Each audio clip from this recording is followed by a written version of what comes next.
In early 2015, there were more than 50 million refugees and displaced people in the world.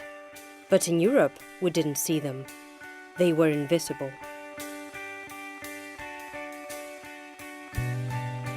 The European Commission and Oxfam launched the EU Save Lives campaign. With a clear aim: tell the stories of those who had to flee their land, make them visible.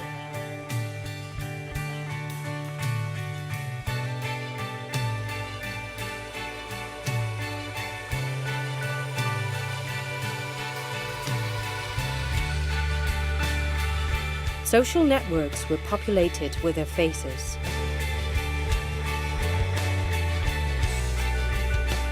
We talked about them in workshops, exhibitions, and events. The European media covered the stories. The campaign reached an audience of over 150 million people in total through media and social media. By mid-2015, the dramatic scenes of people fleeing Syria occupies all media outlets. At the same time, the European Commission and Oxfam produced the documentary District Zero that puts faces and names to the terrible reality of the conflict. We discover what a refugee camp is, who its inhabitants are, and what their hopes are.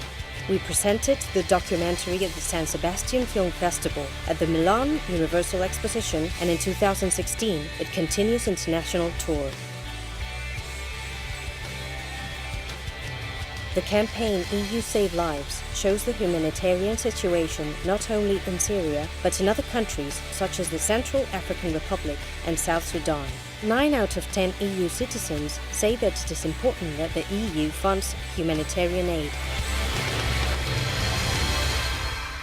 In early 2016, the number of refugees and displaced people in the world has risen to 60 million. The European Commission and Oxfam continue to share an objective: that no one of those people falls into oblivion. We will continue making them visible, because seeing their faces, their stories, is the first step in changing their world. Because finding out who they are is to discover that their world is ours, is yours. You save lives. Together, we save lives.